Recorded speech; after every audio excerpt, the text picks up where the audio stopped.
those breaks while you're in college and summers and stuff. He said, when you get a job, you're... Good evening. Welcome to the Muscatine Community School District Board of Education meeting for Monday, March 8th. Madam Secretary, would you do roll call and determine a quorum for us, please? I would love to. Director Cooney? Here. DeBeat? Bravo? Here. Finn? Here. McCarter? Here. Morgan? Here. Stewart? A quorum is present. Thank you. This evening, I will ask in just a moment that you join us in the pledge. And during the pandemic, we have been having a variety of classes and activities throughout the district that lead us in the pledge. And it's a great way to bring a little bit of an activity or classroom into our meeting. So this evening, our pledge is going to be led by Mrs. Smith's first grade class at Mulberry Elementary. So the video will play. I would ask if you would all stand and let's join Mrs. Smith's class in the pledge.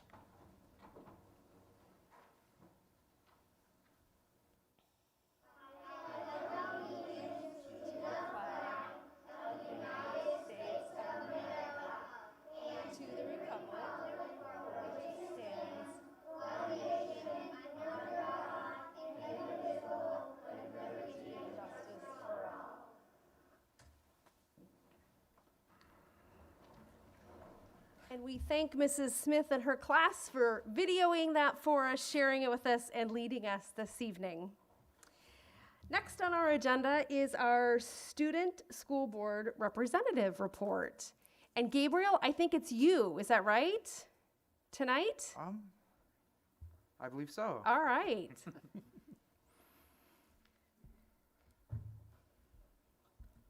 So, would you like me to start off with a student council report, or? That'd be perfect. All right.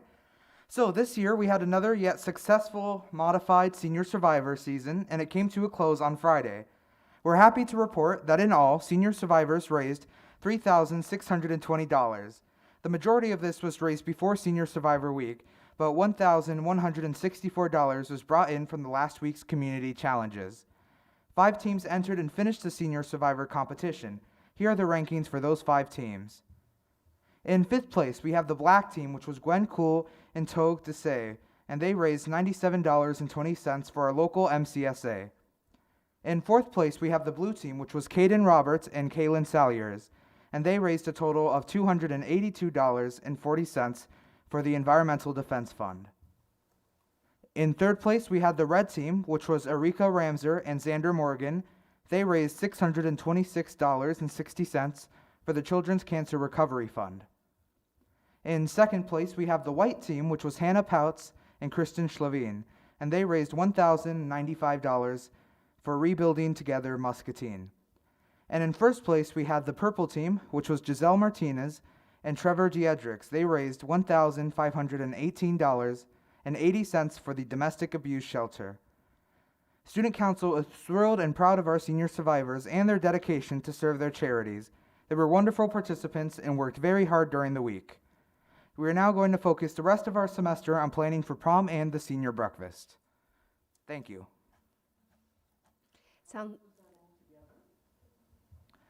Altogether, it was $3,620. Sounds like some hard work from our seniors, and we appreciate that, and we appreciate their efforts. So thank you. Do you also, or do one of you have a prom update for us as well?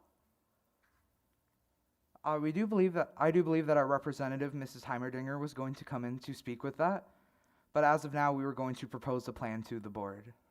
Okay. Do you want to share that with us? From what I know from our executive meetings, we were hoping to have it outside in distance. And as far as we know, we were just going to try our best to work with the different restrictions that we have this year. Okay. And it's May 2nd. Is that correct? I cannot say for sure because I do not remember the exact date. Okay. It is May 2nd, and right now the plan is for that to be outside, and that will be in that new plaza, between the field and the concession stand shelter. I believe they'll also plan on serving food out of the concession stand there because they can do the single serve kind of positions there. They'll have lights brought in, so we have adequate lights. We do not have a rain date. So if there is poor weather and it gets canceled, that will be it. It's very similar to some of the other districts around us and how they're handling it, trying to do an outside activity, still maintain some of masking and some of those other requirements. The other question I can't answer for you tonight, but will at our next meeting, is around what we're doing with CAPE.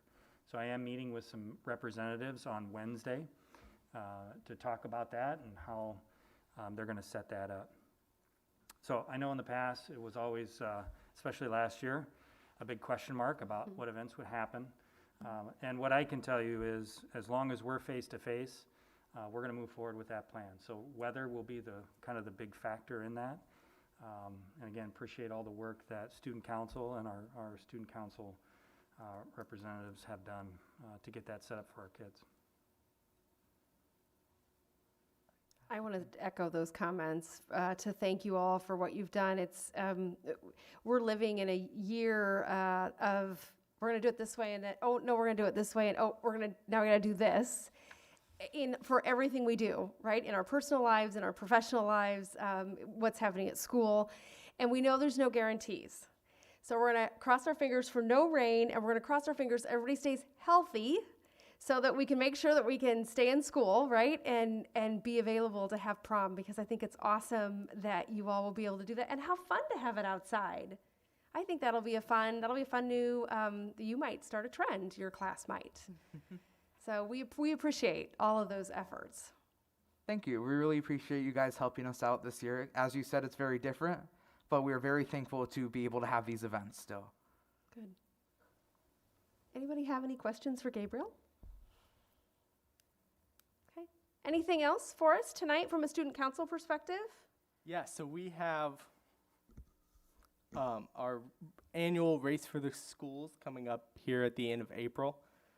This year it will be held virtually, and you have from April 23rd to May 1st to get those miles recorded. It is going to be either a 5K or the Muskie Run, Walk, or Jog.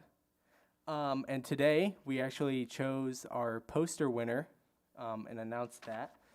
It's 7th grader from Susan Clark Junior High School, Mohit Wani, and I'll let Becky and them take it away.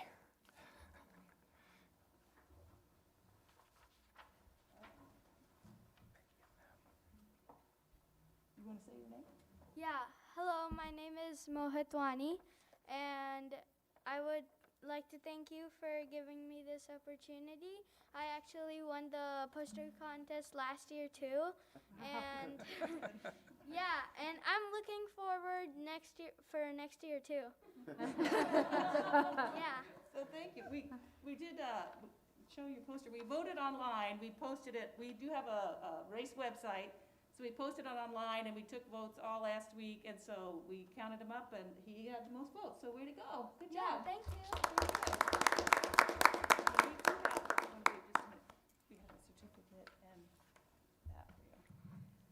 So, do you have any questions for us? Oh, No, thank you for honoring me with this. you want to wait just a second? Tony's going to take the picture. Thank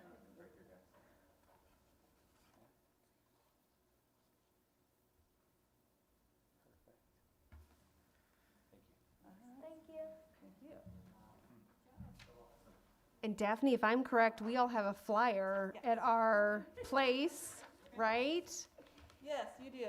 And I can do it virtually, so I don't have to run in front of everyone. No one has to see me huff and puff or stop and walk, or I could do it. I could still register and do it in the privacy of my wherever I'm comfortable. You certainly can. And this year, we're doing the same shirts. Since we did not get to use them last year, we're ordering, this is the demo, and we're going to order the same color, same, this is a ladies' cut. You can see it's a little bit different. Sleeves are shorter. They run very small for the ladies. But yeah, you just register online. You can log your miles in however you want. You'll get a cool bib to wear, so you can take a picture of yourself when you're running. And then we have a little contest. You send your name and your picture in, you might win a prize. And then we'll be putting, we'll have these posters we're going to have printed, and we'll take around town to the different sponsors, and also each of the schools will get to have a poster to advertise. Is there anything else you want to challenge? I'd also put out there that the Muskie Mile, if there's students that want to do the Muskie Mile, but maybe parents or they don't have a safe place to go, when your PE teacher does the mile in class, that would totally count for your Muskie Mile for Race for the Schools also. At Madison, I'll be doing that. So I would encourage if students want to do the Muskie Mile, but you're not really sure where you do it or who you do it with, just count on doing it during your PE class when you run the mile. So that'll be awesome. And we have scholarships. Yeah. If, that's a problem, so. Sure. We do have the scholarships, like Becky mentioned, if anybody, any students, we really encourage the students to get involved and to sign up and either run at school or if they're going to run on the weekend, run with an adult. So we're very excited to have the poster. We're going to get that printed this week, and you'll be seeing it around town. All right. Sometimes you all have done teams as well, right? Can you do it as a team still, or? Absolutely, and we should have mentioned this too. We still have the Muskie Challenge, and it's going to be based on the number of people that register. So when you sign up and people think it's just for kids, it's not. You can, if you're an adult or parent, staff, there's a little place here to write the school that you represent or the school that you are running with or whatever. And then that school will get an additional award to having the most registered participants, basically. So, yep, we have our race website. It's pretty simple. Muscatine Race for the Schools. If you Google it, you should be able to find it pretty easily. The posters, there's more information, a lot of information there. Frequently asked questions we had to tweak a little bit this year because it's totally different, but we're excited about the virtual. We hope a lot of people can sign up. Awesome. So, yeah. So thank you. Thank you. Thank you for adapting the annual race as well. It'll be fun. I like the fact I don't have to run in front of anybody if I want to do it. Or walk, maybe I should say. Dylan, Gabriel, what else do you have for us tonight? This morning, this morning Dylan met with Mr. Hoganson, and we had a few notes on that. Dylan, if you'd like to start that off. Yeah, so one thing, there's a nice change coming to schedules for next year and the future. And that's kind of the classes that are being offered and the structure of those. So they lowered graduation requirements from 25 credits to 22 credits. And with that is they hope that students are able to get a better look at what they want to do for their future career. Mr. Hoganson said that hopefully as a junior or a senior, you can use that second half of the day that's open for you and go to an actual business that you're going to go to school for. So if you want to go into engineering, you can go to Carver Pump and kind of learn about that job and kind of what you do. So I think that's a great opportunity for students, and just wanted to share that. Awesome. Good. Anything else? With that, I did want to add that we had many students very excited about this change. They were very excited that they would be able to steer their career path and be able to plan ahead while they are still in high school doing their classes. And with that, we also had another topic, which is going into spring break, that they are aware that last year we never came back from spring break. But we just wanted to make sure that the students knew that the school is totally aware, and we're going to continue to support them virtually with any resource that they need, if needed, in case that we may need to go back into virtual for a little bit. Boy, cross your fingers. Let's hope not, huh? I want to circle back just, Dylan, on one thing that you had said, just for if you're watching at home and you heard we're dropping our credit requirement from 25 credits to 22 credits. The board, that was something that was board approved and that we talked about. And we were only 2 high schools in the state of Iowa that required that amount of credits to graduate. Is that?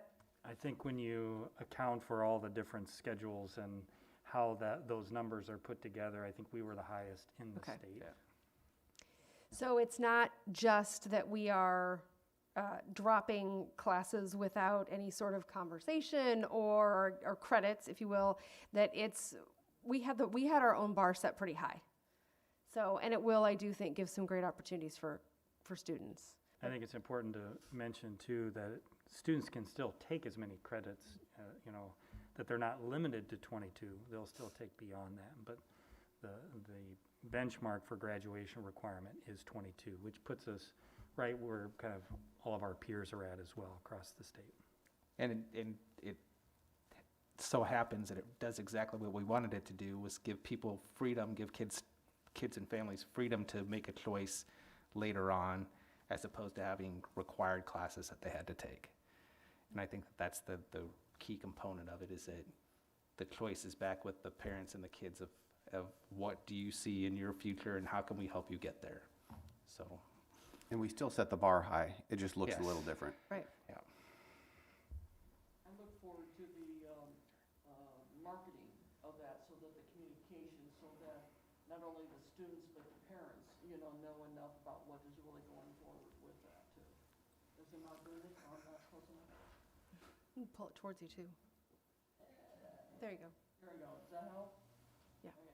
I'm looking forward to the idea that we have more marketing and communication, so to make sure the parents as well as the students know enough about what's going to be going on with that. I'm excited about what we've seen thus far.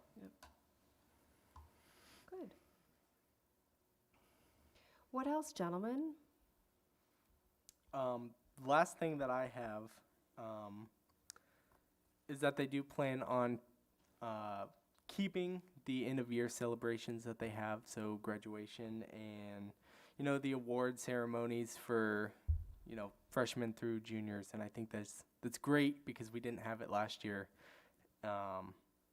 Yeah, and Mr. Christopher touched on it. He did say that they were going to have a conversation about CAPE. And it is finalized that there will be no outside guests allowed at prom, because just the safety issues, and he didn't want to take any unnecessary risks. And he did say he was contacted by L&M, and they actually appreciate that.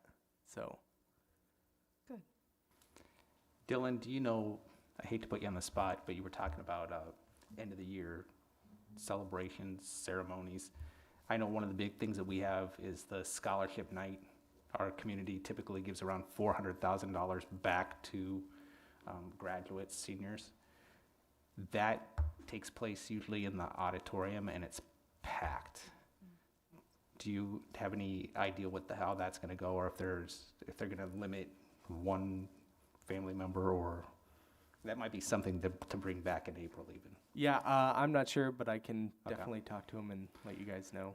I would hate to see that disappear, because it's a great celebration for our kids and for what they've done, but it's also a celebration for our community. But I think we all want to be safe with it too. So I did want to add that I know as of now, with the arts department, when we've used the auditorium, we've recently kind of been treating it as the sports, and we'd give out tickets to family members or people who are participating, and we've been able to distance very well in the auditorium. It is still a little small, but we are able to distance every other row and different spaced out seats. Okay. So it may end up like that. thank you. And maybe there's an opportunity to live stream that event as well. Yep. Which would be a great way to include other families. And I think for families who have extended family out of state, out of town and out of state, I think they've really appreciated that option that they've seen from a variety of activities, that when we live stream it, that we're reaching a bigger audience.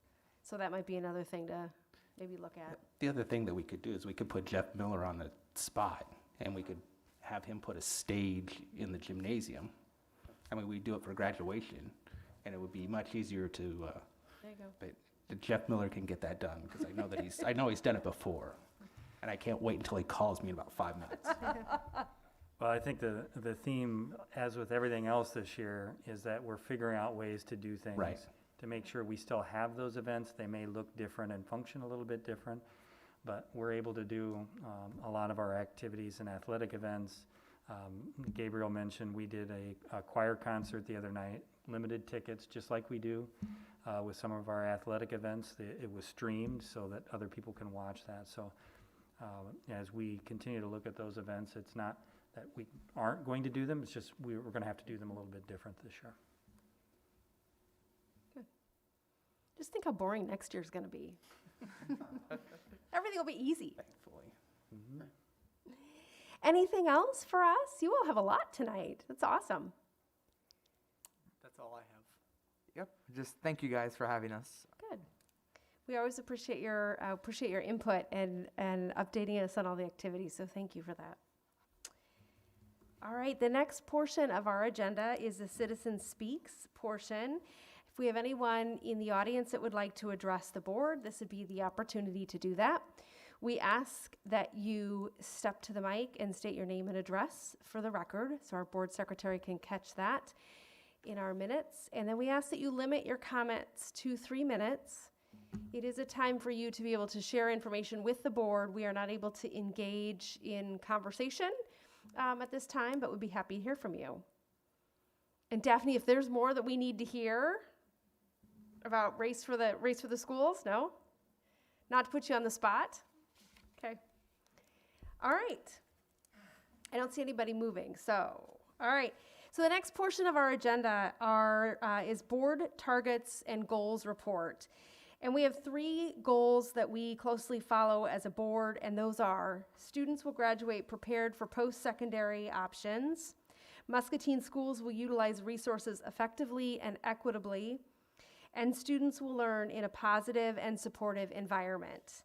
And that takes us to an update on our Muskie Return to Learn plan. So I'm going to let Joelle, she has some items to share with you. Before we move on to action items, I do have a few things relative to vaccines that I do want to share with the group. So with that, we'll start with Joelle. Okay, so I just put together a little one-pager here just to go over a few updates on some different areas. The first one is about testing.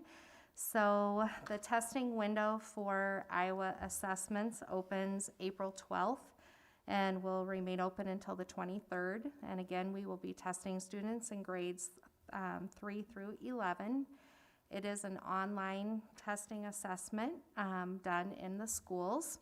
So that means for our virtual students, we will be asking them to come in.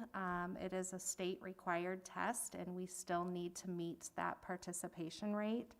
So I've listed the dates below there for our students to come in. So if parents are watching, on April 13th, we'll be asking 3rd and 4th graders to come in. On the 15th, 5th graders. On the 16th, 6th grade.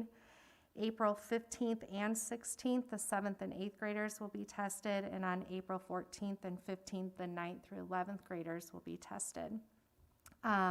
Those testing locations will be in our schools, and we will be making sure that the reason we have the kids divided up is so that we can keep, again, the number of students low, keep them socially distanced, wearing masks. Proctors will be wearing masks as well. And so a letter will be sent out to all virtual parents, and then it will also be followed up from each school on the exact testing times, working with those families. ACT will be on April 14th, and that's for any 10th through 12th grader who's interested. I believe this is a little bit different than what's been done in the past for testing. However, the district will continue to cover the cost for any student who wants to take that test. If students are interested in testing and taking the ACT, they will be able to register with their guidance counselor at the high school. And then pre-ACT will be optional this year for 10th graders. And that decision was made just because of COVID and the different learning models and so forth. They wanted students to have this year to make that optional. And then starting next year, it will become mandatory again, but the high school will be kind of working through that piece.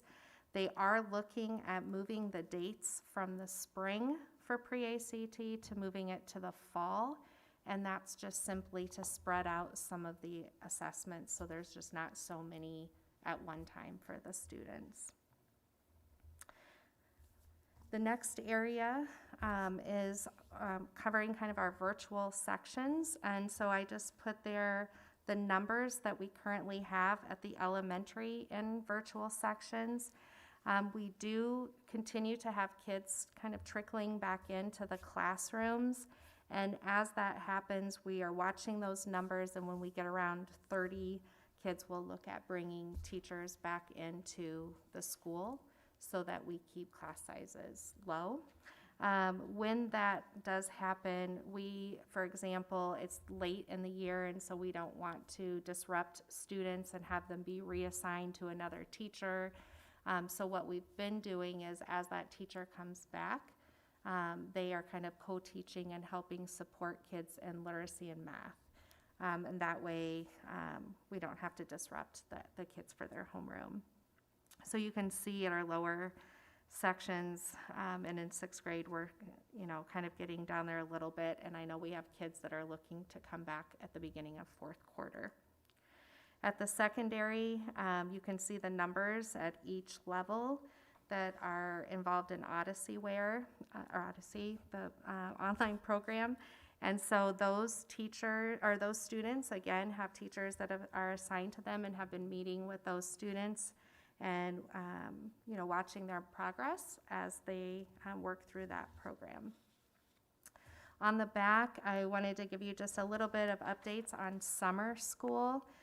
We are in full mode of planning of this. At the elementary level, it will be June 28th through July 30th. It will be held at McKinley School, and it will be Monday through Friday from 8 to 3. We are anticipating 3 sections of around 15 students.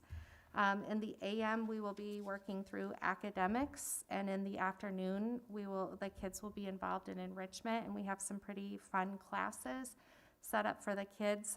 For example, in kindergarten, one of the enrichment courses is down on the farm, and the kids will get to go to the Ag Center. We have some high school students that will be involved in working with the kids. We've also been working with a lot of our community, Betty Collins from the library, Dave Bakke, the Y, and there's so many of that. I don't even want to list them all because I'm afraid I'll leave somebody out, but quite a few community providers who are really interested in supporting our students. And so we've been working closely with Kim Warren and the AIM group to help get those community members involved for our students as well. At the secondary level, we are sticking with those dates again, June 28th through July 30th. However, they're looking at possibly a Monday, Wednesday, Friday model from 9 to 1. We started a little bit later because we know junior high students like to sleep in a little bit longer. Academics again in the morning and enrichment in the afternoon. Both programs will have transportation provided from home schools, and breakfast and lunch will be served for those kids. The high school will be developing their program after spring break, but they also will be having a summer school for students. The next part is attendance, and so just a little bit of background on this. The percentage of students who are chronically absent, although it's gone down a little bit in meeting with schools, what we found is that some of the kids that are chronically absent are not able to get out of that tier because they may have missed so much school, and so it's hard for them to dig out of being in a tier 3 chronic attendance. But what schools have been doing, and we will dig more into, is looking at daily attendance rate. So since we've been back, for example, I was at Susan Clark Junior High today, and since we've been back second semester, the daily attendance rate has been much better there. And we will go into each school and kind of pull that up on a day-to-day basis to make sure that since we switched that model, that continues to stay high for our students. And then lastly, and I will ask for questions at the very end because I know I'm going fairly quickly, but just parent-teacher conferences are actually taking place this week. We offered these spring conferences the same format as that we did in the fall. And so those are being held virtual unless parents request an in-person conference, and if they do, then we would provide that. So that is a quick update on some different areas, and if any of you have questions, I can take those now. Of course I have questions. I'll work backwards. Does the chronically absent percentage, does that include excused absences? Yes, Okay, so these are all just, if you're not there, you're just not there? yes. Okay. Second, I love the idea of what you're doing with the afternoons with the enrichment. Are we still having, do you know if College for Kids is still gonna be taking place? So we've actually, no, we're not doing College for Kids. Okay. However, we've created the new program, the summer school, and it's actually called Spark. And I'm hoping Tony will tell me again. what Summer program for arts, recreation, and knowledge. There you go. Thank you so much. And so I was impressed you knew that so quickly. So the programming for the afternoon, so Troy Cooland actually and Kim Warren and I work together. And so some of those courses that are being offered in the afternoon are some of the College for Kids courses. And so That was gonna be my suggestion. I was like, I've been part of both of it. I thought those was fantastic outlets, and a lot of those people, the kids enjoy those. I mean, we Yeah. had 600 kids that were involved in that, so I know that they enjoy it. Yep. So it might be some crossover if you're looking for enrichment things, so. Yep, we did, Perfect, and love it. we picked some of the most popular courses, and all of the kids will get to have actually 4 different courses over that 6-week period, so 5-week period. Great. And my last comment, not a question, is I love what we're doing with the ACT, allowing people to take it if they want to take it. For all of our parents and kids that are watching, I would truly encourage you to take it more than once. Take advantage of this.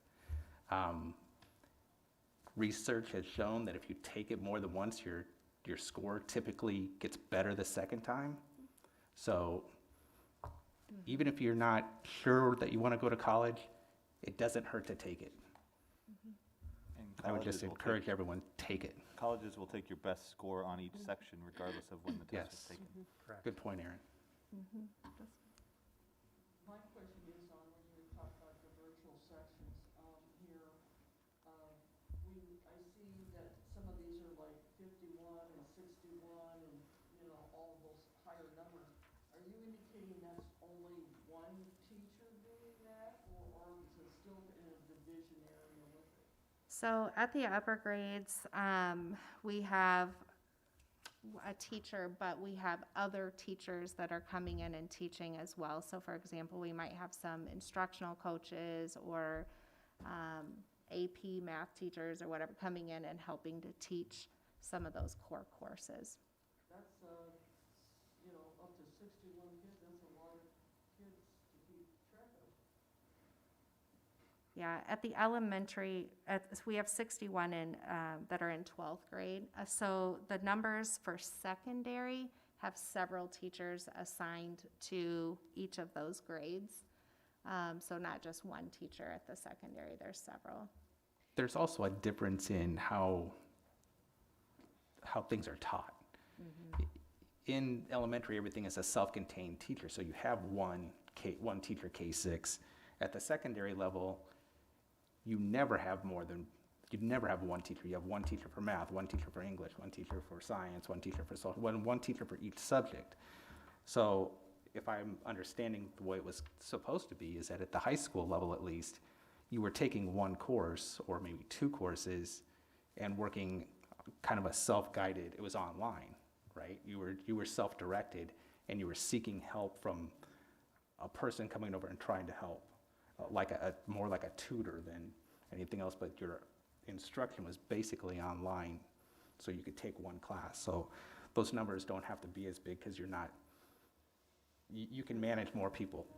So I'm not as shocked by those numbers as maybe you are. Yeah, for the I guess that's my secondary point. with Odyssey, we had a number of staff members who we hadn't assigned to classrooms because of COVID and some of the restrictions. And so each one of those staff members was assigned a certain number of students, and they're checking in with those students daily. Not necessarily I'm gonna teach you, that physics lesson, but help me understand how you're doing, what do you need, what supports can I help you with? and I know they're scheduling Google Meets with those kids, so it's a little bit different structure.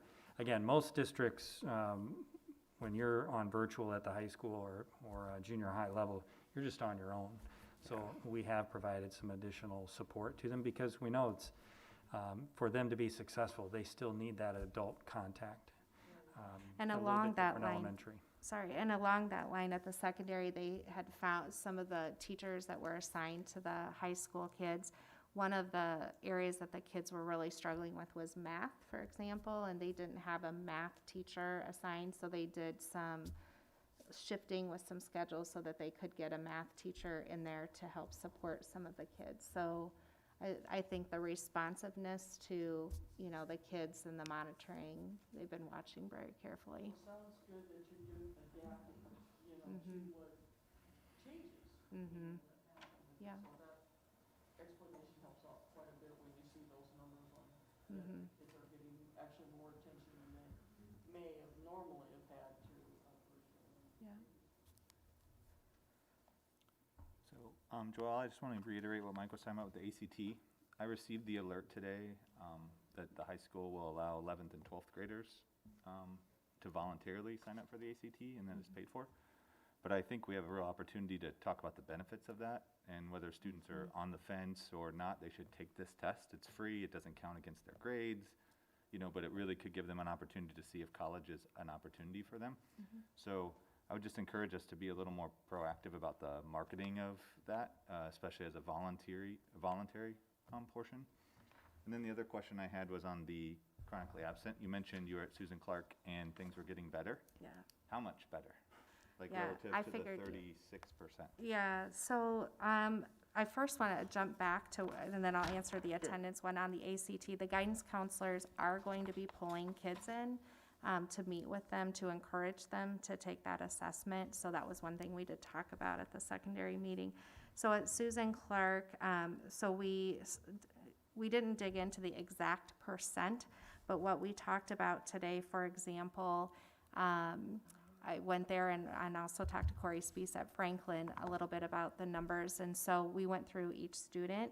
And so some of them that were in that tier 3 couldn't get out. So we were looking kind of like, well then, if they can't get out of that, is the attendance getting better since they've been back, it just in general? And what they found, I mean, there were some kids obviously that we're still working with their families, but a lot of the kids since we've been back have been coming daily and getting more into a routine. And so I can get you, you know, that I know Clint and I were just talking a little bit too, but like the daily attendance rate, I can pull that up and get that for each school on a day-to-day basis since we've been back and kind of see that pattern. But we were just looking at kids a little bit today and just kind of which kids, you know, were still struggling, which ones were coming in, which ones remained in tier 3 and couldn't get out, which ones were virtual. So we were kind of looking at all those different reasons why kids, you know, fall in that area. But I can get the exact rate for you.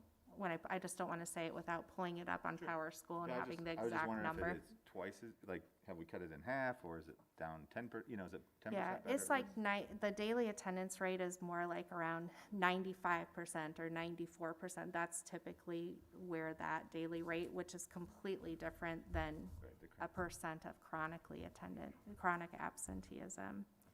It's just, you know, this number, the chronic absenteeism has been just a challenge this year on many levels, just simply because of, you know, how we took attendance. It's a pandemic, it includes excused and not excused, you know, so I think we've just, you know, it's just been a challenge trying to get true accurate numbers and keeping those where we would like to see them. So, you know, we're still monitoring daily all those kids and meeting with families, but yeah, I would say, you know, since we've been back, the principals have said kids have been coming back in and getting more into a routine, and they haven't had as many out as they had before.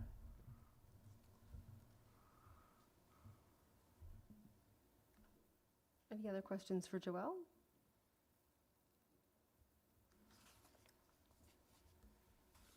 Okay. Joelle, thank you. Yeah, it's a lot of content. We appreciate it. So just a couple update items from me.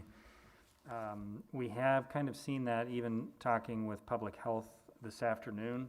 Our county rate is just slowly, we've been in that kind of 7% range. We're jumping up to the low 8s. I don't think it's to a level that we're concerned about. And if you think back to November when we went back to a full virtual model for everyone, that was a staffing issue. We're kind of at that point as we get back from spring break that we'll have staff with 2 vaccines.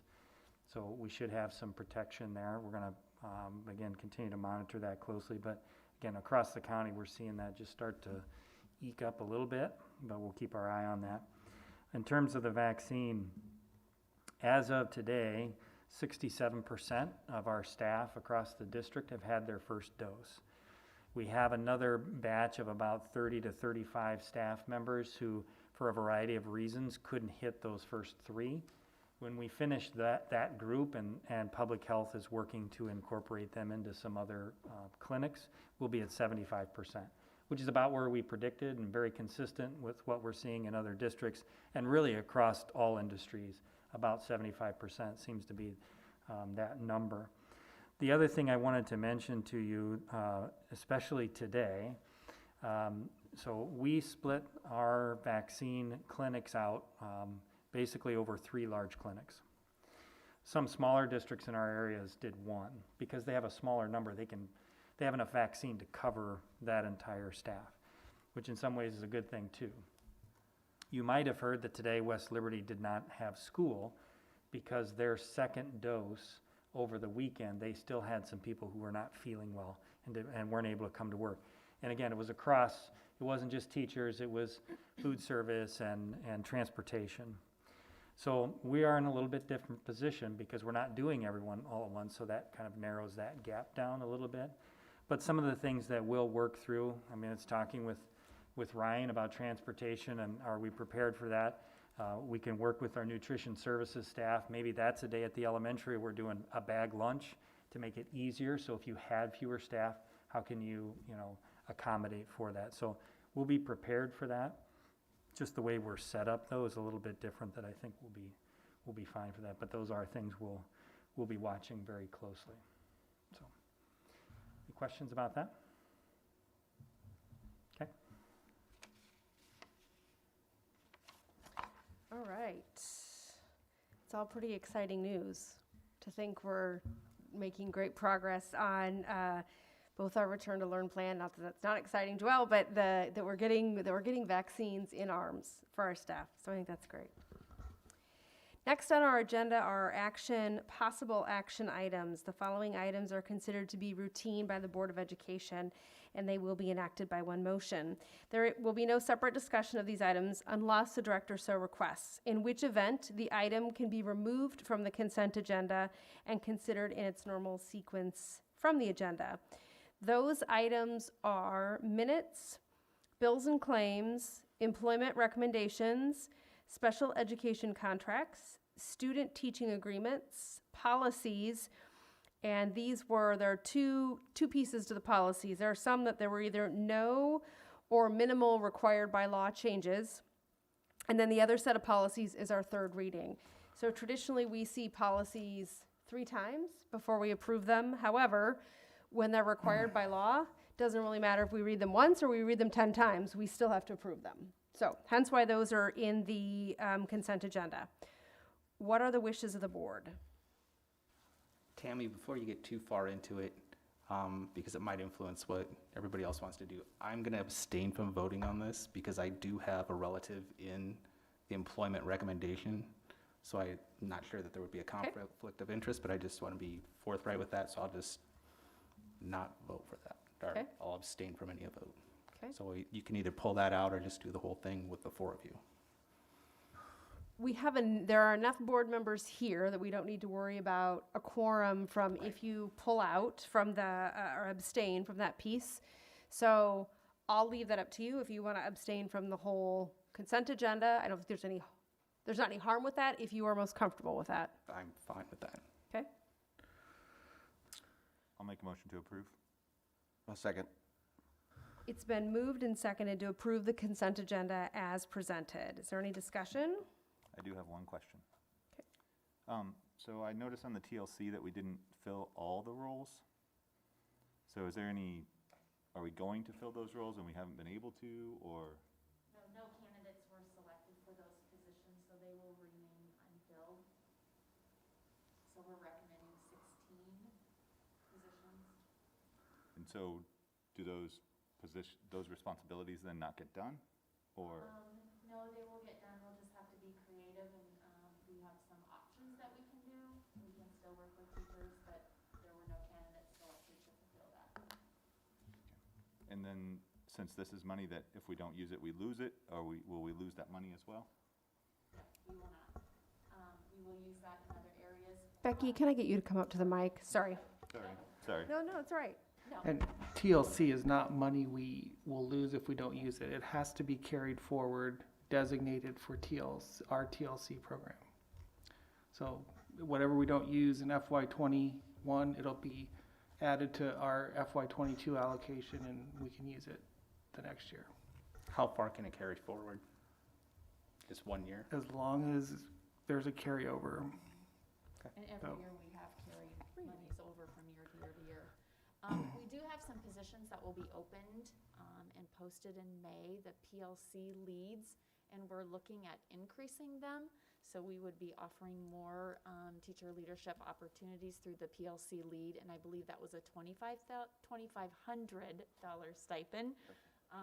So we're looking at increasing that for, as Aaron said, some of that, yeah. A lot of people. Yeah, Don't be we'll off get a a lot of digit. people, including you on the board. So There'll be a carry loss forward. there you go. So we're hoping through some leads, we can do some work and some summer work too. We have some interested teachers that will serve in that capacity too, and we will just utilize them during the summer when we pay teachers curriculum rate to come in and do work, which we've typically always done. So Yeah, and I know that some of the buildings have multiple TLC representatives, right, at this point, or instructional coaches maybe?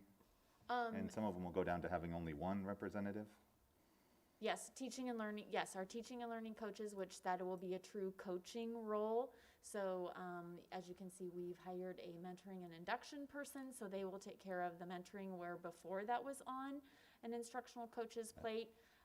Our elementary leads will help out with some assessment. Our tech integration and some specialists will help with some of that, which traditionally our instructional coaches have done. So our true teaching and learning, used to be called instructional coaches, now we're calling them teaching and learning coach. They will truly be focusing on coaching. Okay. That's it for me. Any other questions to discuss? Well, the motion is on the floor. All right. Hearing no further discussion, all those in favor of the consent agenda, please signify by saying aye. Aye. Opposed and abstained. Aye. And the motion carries. And look at that. We're halfway through the agenda, just like that. The next item that takes us to is to approve our budget guarantee resolution for 2021-2022. Tom, that's all you. Sure. So in your board book tonight is an explanation of the budget guarantee resolution. I believe you're all familiar with it from prior years. And there's a little calculation on how, budget guarantee is calculated. There is no specific dollar amount in the resolution just because it doesn't have to be. We're just asking for your approval to approve the budget guarantee resolution, and that for FY22, and that's in the amount about $312,430. Since our budget work session in February, that was finalized by the governor, the 2.4%, the $10 additional per student. So our budget guarantee amount went from that 404 down to 312. What are the wishes of the board? I'll move to approve. I'll second. It's been moved move to approve the budget guarantee resolution and a second. Is there any discussion? Hearing none, all those in favor, please signify by saying aye. Aye. And opposed? And the motion carries. Thank you. Tom, that takes us to setting our public hearing for the purpose of certifying the FY '22 budget for Monday, April 12th, 2021, I think, 2021, right? At Oh, yeah, that should- 7 PM, and we'll be back here for that as well. Yeah, just note that on your, note that in your agenda. It is 2021. So, yeah, I just put in an exhibit that would be published in the paper between March 23rd and April 2nd, with our public hearing being on April 12th. And the property tax rate being published is very similar to what we talked about at our budget work session. Again, the two things that well, the one thing, we already used estimate of 2.4%. We didn't know $10 more per student. We have that in now. We have our budget guarantee included, and so 13.5284, which is about 0.00887 more than last year, or more than the current year we're in. So that was what will be published. So we're just setting the public hearing, and then I'll have more information next month. And we don't have a choice. We have to have a public hearing, That is correct. which is the appropriate thing to do when spending public dollars, by the way, but it is a requirement, and it's a requirement to approve it enough ahead of time to give notice as well. Correct. So what are the wishes of the board on setting the public hearing? I'd make a motion to set the public hearing for April 12th, 7 o'clock. Whatever's written in here. And is there a second? It's been moved and seconded to set the public hearing to certify our FY '22 budget for Monday, April 12th. That'll be at a 7 PM meeting here at City Hall in council chambers. Is there any discussion? Hearing none, all those in favor, please signify by saying aye. Aye. And opposed? The motion carries. That takes us to our discussion and information portion of our agenda. We have the first reading on several policies. There are 17 that are there. These are not new policies, and there are a couple that are recommended to be deleted. Our board secretary sent out a great chart for us last week to help us kind of try and keep track of what we were looking at, and if you have specific questions or concerns, if you send those to Lisa, and I'm going to guess that she did not receive anything this past week, to bring them back and we can discuss those. So if you haven't had a chance to read them, you're off the hook. It's not like your homework was due, but if you didn't have a chance to do that, you can look at those again. So you'll see those 2 more times before they're up for a final approval. Next up is our January 2021 financials. Tom? Yep. So presented tonight are, the first page is our January bank balances by financial institution and by fund reconciled. Our fund balance report as of January 31st compared to January 31 of 2020.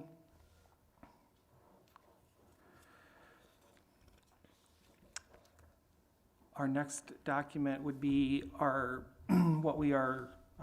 our published budget compared to our actual expenditures in those 4 functional categories that we monitor monthly. And so through January, obviously we're at 41% of our total published budget. Next month, I will have a more closer look at, I do know what it is through February, but we'll look at, we'll have it through March next month, and then I'll be able to project out and determine whether we need to amend our budget for FY '21. Because teacher salary and benefits, the largest part of our budget,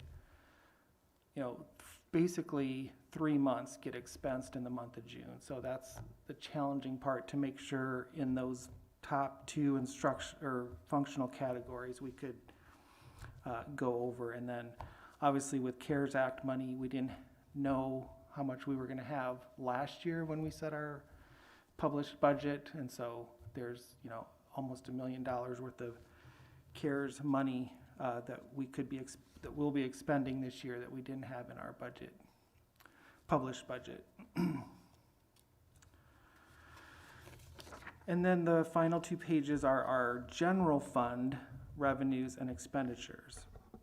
And I did put in an explanation that we get every year. I have mentioned this at different meetings, budget meetings, about different ways that we lose, that cash is reduced from our state aid.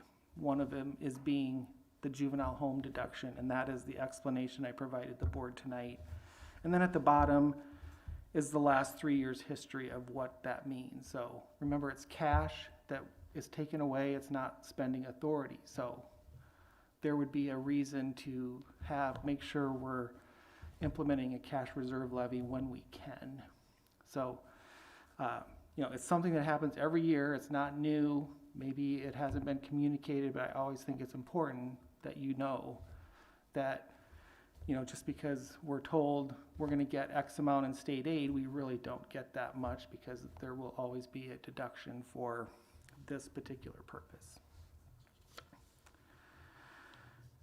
And then, so as far as, you know, actual through January compared to our budget, we're right on target with our line item budgets, line item revenues. So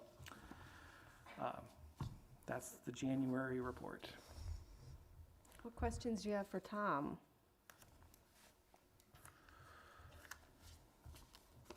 Okay, Tom, thank you. Thank you. Our next agenda item is a discussion, a little more information around self-funding health insurance options. And we started this at our last board meeting, and Clint, I think you have some additional information for us. Yeah, so I wanted to make sure I at least had an opportunity to talk about it again, find out from you if there's additional information that you would need, some updates from the last time. First of all, I will say this is not ever an easy decision. I think it was important for me the last time that you heard from Holmes Murphy, you know, here are the options, here are some of the things that we'll be looking at that. And then ultimately, if we're going to bring a recommendation to move to self-insurance, it would be in April. So I want to make sure we get it back in front of you, have some conversation. We are also, we've asked Holmes Murphy to go out and rebid fully insured with Wellmark and other providers. Those other providers would be companies like United Healthcare, Health Partners, etc. So they are out doing that now, and that would come back by the end of this month. So by the end of March, we should know where those are at. So again, Wellmark may sharpen their pencil a little bit more, knowing we're bidding it out to everybody and that we're looking at self-insurance. And in some ways, we hope they do, right? Ultimately, that benefits us if they do that. So in the process, as we start to look at that data, again, like I said, it's not an easy decision, because you can get the expected claims, but until you move into this, and the difference between fully insured and self-insured, to our staff members and those receiving insurance through the district, they won't notice anything different, right? So instead of fully insured is when we pay premiums from the district to Wellmark, and from employees to Wellmark, they pay all the claims. And if we have a high claim year, more than expected, they tell us, here's the increase that you're going to incur with us for the next year. And that's pretty much it. We move on with that, or we rebid and look at other providers. Self-insurance, we collect any of those premiums from our staff. We kind of put money on behalf of the district into an account, and then we pay those claims. Wellmark would still manage that, right? They would still determine, here's the plan, here's how we would administer that plan, here's claims that we would accept and not, and so on. So again, from a staff standpoint, none of that changes. As you heard the last time, the benefit of self-insurance is in those good years, you're able to, essentially bank some of that money so that as you move forward and costs go up or claims go up, you have the ability to set those next rates, right? And ultimately, that's a benefit to our staff. But the risk of that is, especially in the early years, as you're trying to build up that fund balance, that you have one of those years that you have more claims than premium. And then the district is on the hook for that. That's the risk. So again, we provided some of that data. As I've looked at it, just so that you're aware, one of the pieces of data that I looked at was that if we look at what Wellmark expects our claims to be, and we build in a little bit of cushion already based on the cost of self-insurance to what we're paying this year. So if you add those cushions in there, and what that cost we should be paying out per member each month, essentially to hit that expected, we've done that in the past about once out of every third month. Okay, 1 and 3, we hit that mark. The other 2 months, we're actually below that. So again, I think that's a good data point. The other one is In months or years when you said that? months. So looking at it, it's a cost per month, looking at over the last 2.5 years. Okay. And then the other piece I looked at is if we hit that, we hit that 25% threshold, which is about $1 million, right? Over what's expected for us. If you look at what that would be per month, per member, that rate, it's a little over $900. We've hit that 5 times out of the last 30 months. So again, looking at it that way, hasn't happened very often. Again, we're talking about the past, and we can't necessarily predict the future with that, but it gives you an indication of where we've been historically relative to that. And then we asked Holmes Murphy, over the past 12 years, how many times have our claims exceeded our premium? And we did that 1 time, and that was in 2014, and we were at 103%. Now, again, we have some stop loss built in there.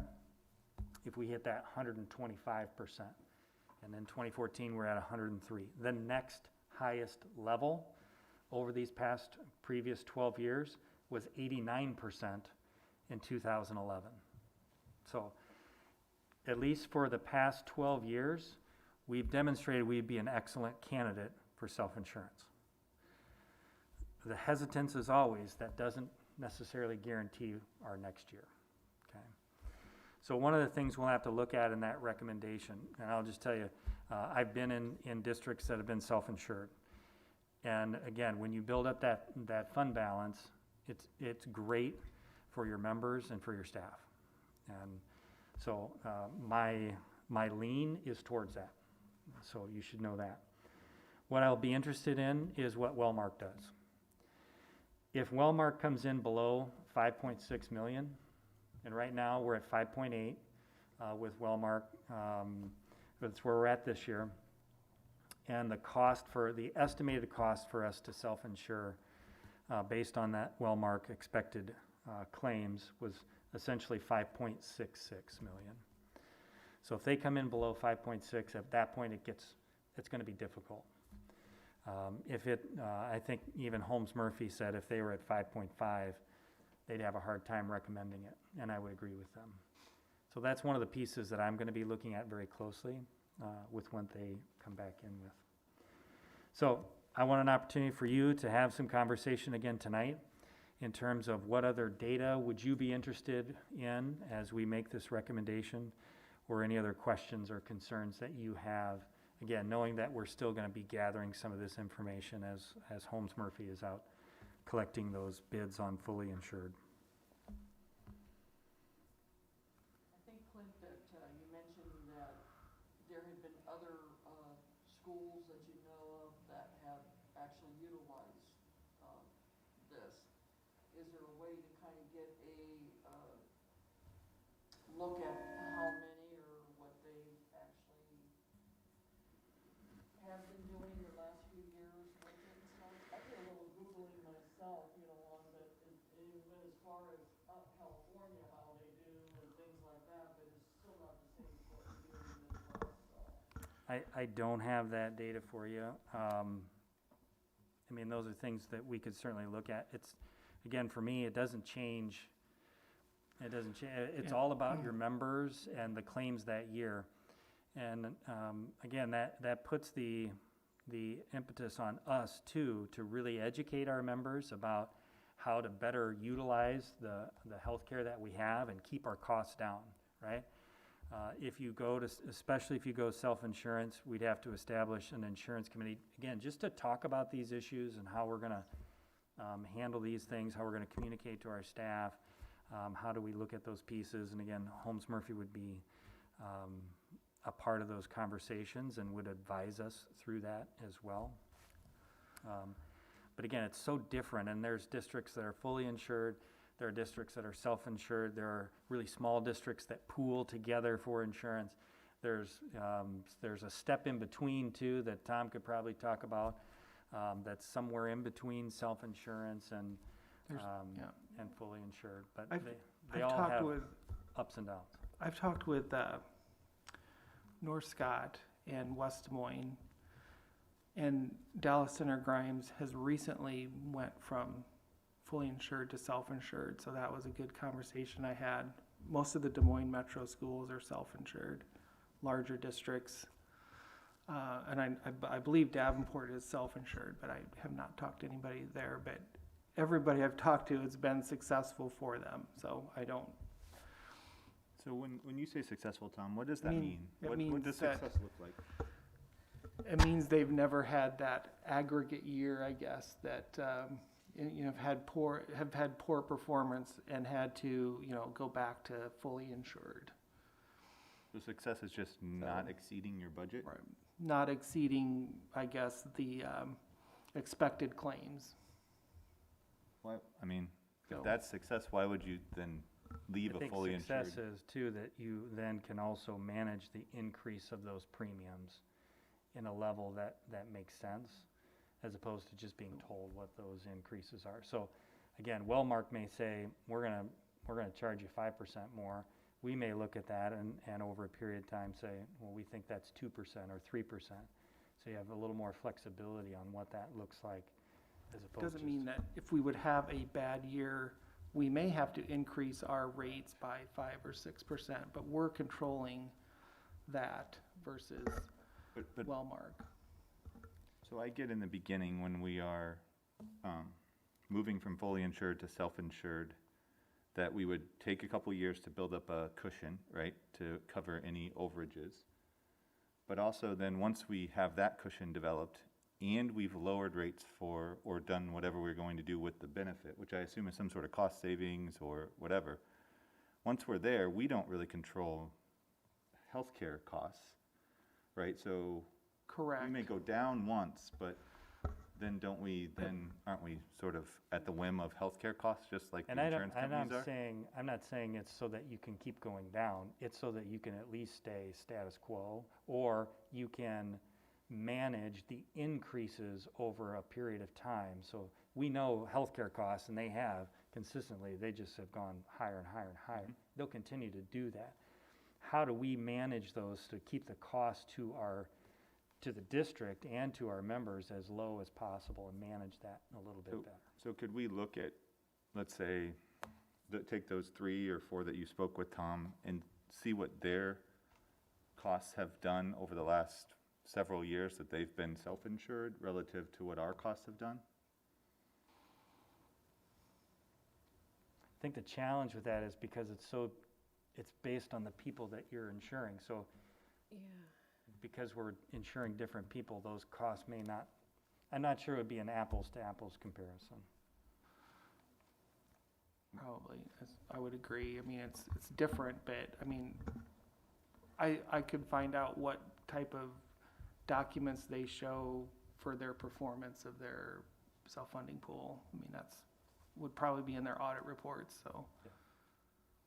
It would almost feel like if we went backwards and looked at our last 10 years and looked at what we didn't meet, what that difference is between what whatever we were paying and where we didn't hit the 100%, right? So if we're only hitting 89%, if we're only hitting 93%, what would have been our savings that year?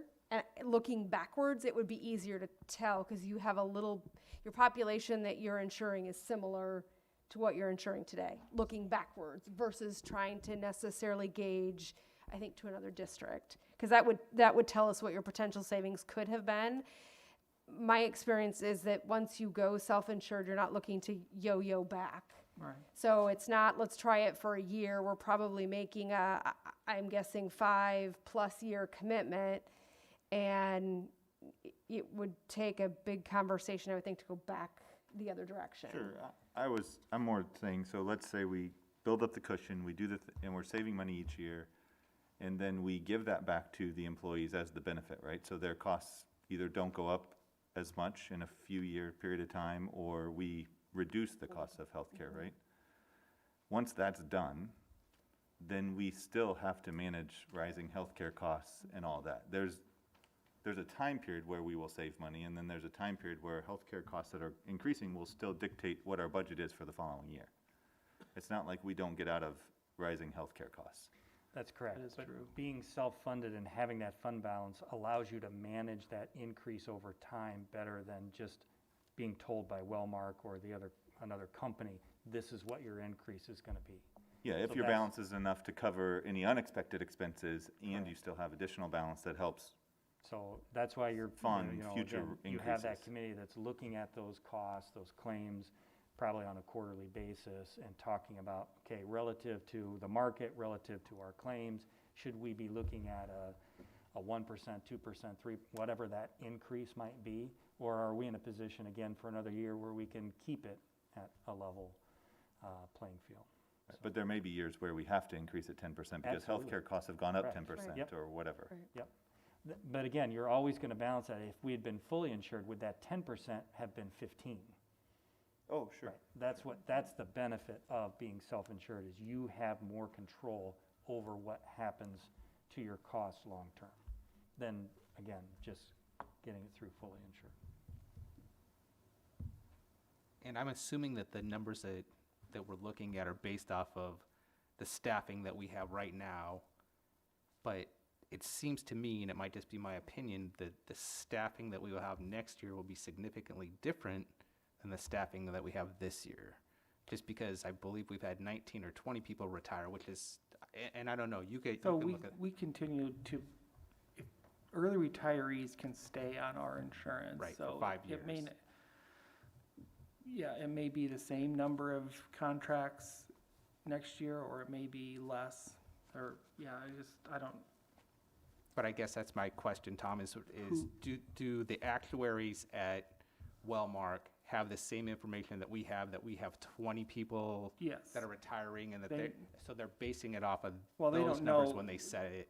When they're basing our rates for next year, it's not based, it's always based on like Right.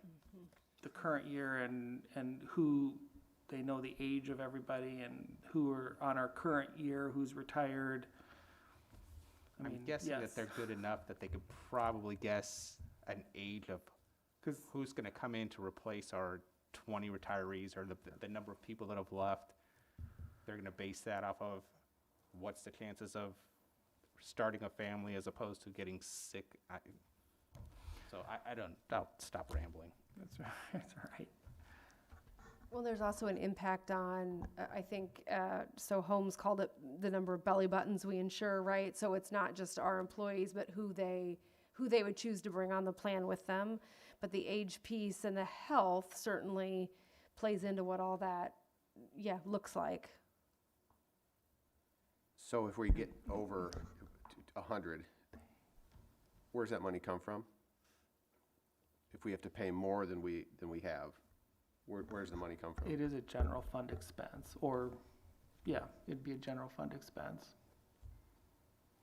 And then if we have this, if it works in the way, according to these numbers, that we would have this surplus essentially. I mean, Because that's ultimately what it would be. It'd be a surplus of And premium versus claim. and, Right. and we, I mean, because of there's like a 12, 18, there's an 18-month window for claims to be paid. I mean, we're gonna be already in the next year before we ever find out how FY '22 ends up, and before we would have to settle up with any large claims, I guess, but so I'm not sure it would affect us in FY '22. It would be a future year. And are there certain rules of engagement set with this surplus, if it works the way you're talking about, that we can or cannot use this money for certain things?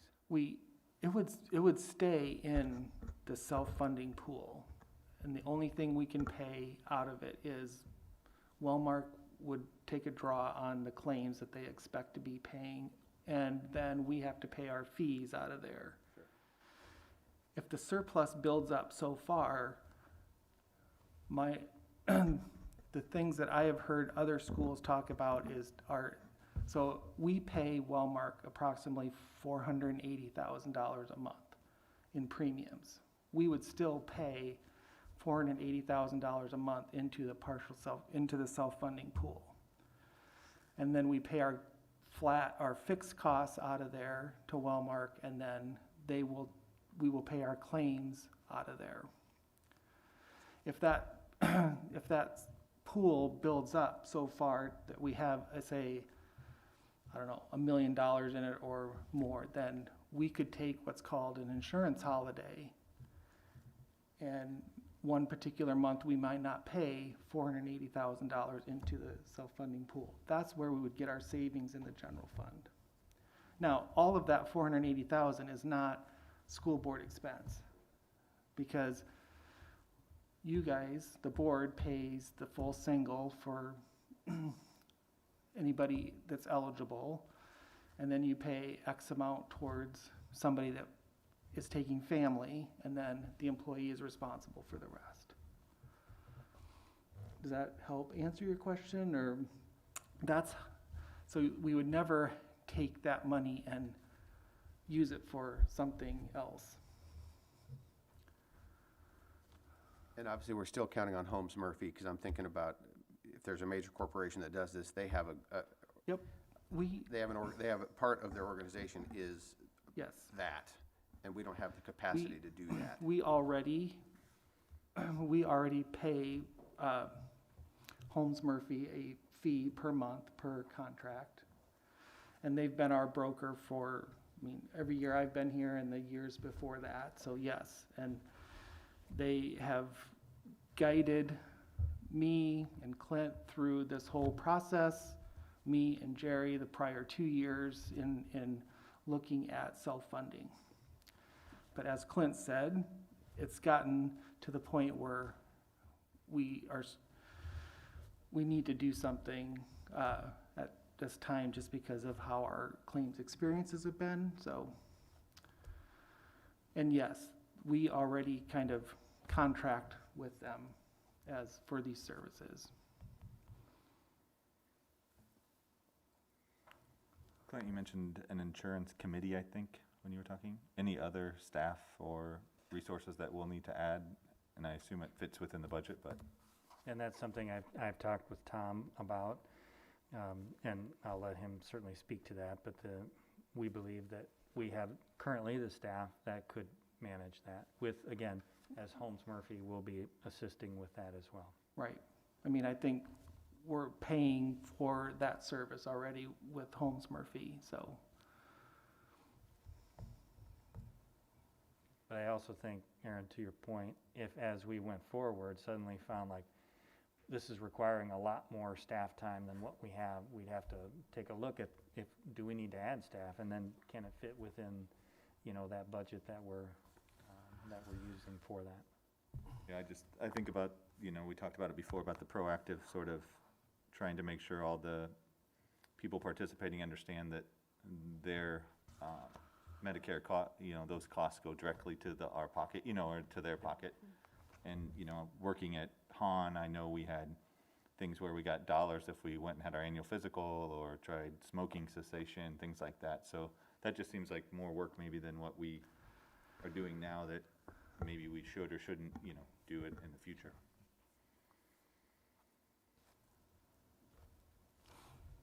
Yeah. So from the employee standpoint, they would not see a change come July 1st. I mean, every employee would get a new card, and on the back there would just be something about either fully insured through Wellmark, and then it'll say managed by Wellmark now, because they would be most likely our basically administrator of the program. So all the claims, they still handle all the claims, pay all the claims. So that is the only thing that would change from an employee standpoint. Well, we might want to try and influence the habits of the employees. To get Absolutely. better. And we did have that conversation with Holmes Murphy. So they would be the ones that would. I mean, I don't know what it would, sorry about that. I don't know what it would look like, but I mean, they would provide that service and guide us through that process.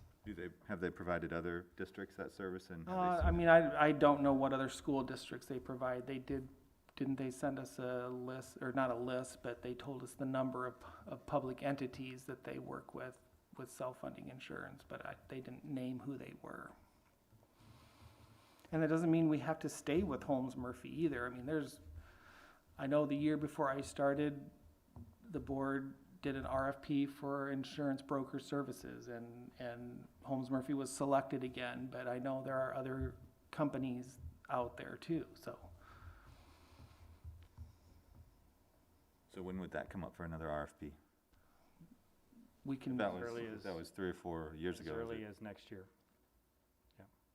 Should it all be wrapped together? Or should we try and self-fund with Holmes Murphy the last year before we put them up for RFP? I think we're probably in a good spot with them right now and would want that to continue. But again, next year kind of puts it in that window where we should be looking at that in the right time frame. And just as a reminder, we're self-funding, but at the same time, we're not fully funding because we have some gap insurance. We've talked about Right. that too. That's correct. Okay. Do we, will you bring that number, or whatever that number is, back? Yeah, we can bring everything that, in that final recommendation. This is what it'll be because again, they quoted that gap insurance at $75,000. Anything at 75 or above, Wellmark would pay. We can look at $100,000. Again, there's a little more risk involved with that. It's a little bit cheaper. There's also $50,000.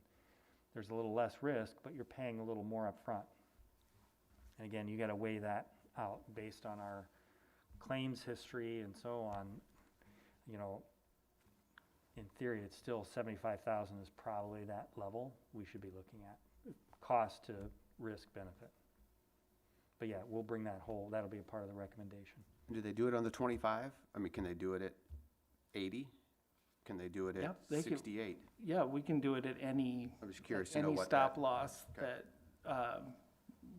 we're comfortable with. Okay. It's the fixed cost will change. Sure. So. Would you like 74,999? Maybe. Feels Maybe. like a And little. again, some of that. Benjamin. It is, right? I mean, Choosing 75. Fully insured. Choosing 75 was based on looking at what were our claims that were over 75,000, and then what were our claims that were over 50,000, and there really wasn't a big enough savings, I guess, to go the 50,000, and we were 75,000 was what we have been looking at this whole time, but there's nothing that says it can't be. And the bigger that 80. number gets, the cheaper that insurance gets. The lower it gets, the more expensive, and that's the balance you have to try. Because then your expected claims would go up then. But, yep.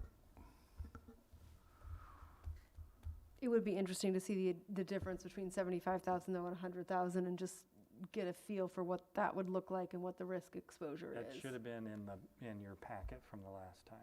What those Oh, I thought they only did 75. Did they only give you 75? We have the 150. We can give that to you if it's not in that packet. I think they only did 75, but they told us they had looked at that. So yeah, that would be good to Send you those. that would be good to see.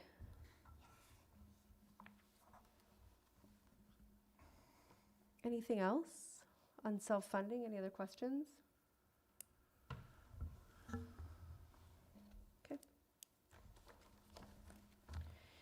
The last then portion of our meeting is just announcements for meetings and events that we have coming up. March 9th, which is tomorrow, Tuesday, March 9th, the Riverbend Mobile Food Pantry will be at the Administration Center at 2900 Mulberry beginning at 4:30 p.m. You're able to, for families that are in need, are able to drive through and pick up food. We load up your car, load up your vehicle, and get you on your way. For district employees and board members, I will say I'm looking at the volunteer list and it's really light, especially from 5 to 6:15. So if you have any piece of time that you could give, it's really easy. It doesn't require a lot of training and you even have a little bit of fun. Stop at 2900 because I think we could certainly use some more hands for that event. March 8th through the 11th is parent-teacher conferences. We've talked about that a couple of times this evening, but if you are still, I believe you can still set up a parent-teacher conference. Yes, not too late. So reach out to your student's teacher. You can do that virtually if you're really dying to step foot in the building. I think they'll also accommodate that as well. Just need to reach out. And then March 11th, we have a 2-hour early dismissal and again, parent-teacher conferences are that day. That takes us to March 12th, which is a no-school day. And then March 15th through the 19th is spring break.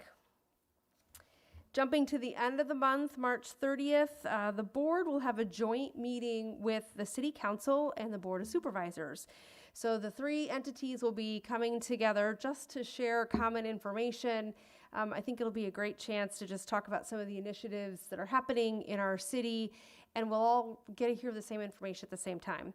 Our time and place is still to be determined on that, but we will get that out to board members as soon as we have that. And that'll be anyone in the public that would like to join is certainly welcome to do that. April 2nd is a no-school teacher comp day. April 5th is a no-school teacher in service day. And we will be back together on April 12th here at City Hall. And I would be remiss if I didn't say, today, March 8th, it has been 1 year since the first individual that was diagnosed with COVID in Iowa. So we are at the 1-year mark, my friends, and I would just ask you to think about everything that we have done personally and professionally in the last year, and it's pretty amazing what's been accomplished. And I've said this many times, but there is light at the end of the tunnel, and it feels really good. So keep up the due diligence of masking and social distancing and et cetera. I hope you're anxiously awaiting for a vaccine when it is your turn, that you will choose to make the decision that works best for you. But it's been a year. It feels like 10, but we mark a year today. So. And we hope that there are no issues after spring break, that everybody returns just as planned. Are there any other announcements for the good of the cause? Hearing none, I would, one other piece I will add. Clint forwarded to board members, and you each should have received an email from the UEN. So there's great information about what's happening each week. There's a short video that talks about where current bills are in the process, because this was funnel week. So there were some bills that did not make where they're not going any farther. Some that I'm guessing many of us are maybe quietly or loudly cheering about. Doesn't mean that we won't see some of those topics come back. But if you've not had a chance to look at that video, please do that, because it's short, it's concise. There's some great information there to update you kind of on what things are looking at and what to look at for next week. So, all right, that's all I have. I would entertain a motion to adjourn. So moved. A second. And is there any discussion? Hearing none, all those in favor, please signify by saying aye. Aye. And opposed? And the motion carries. Thanks, everyone. Appreciate your time tonight.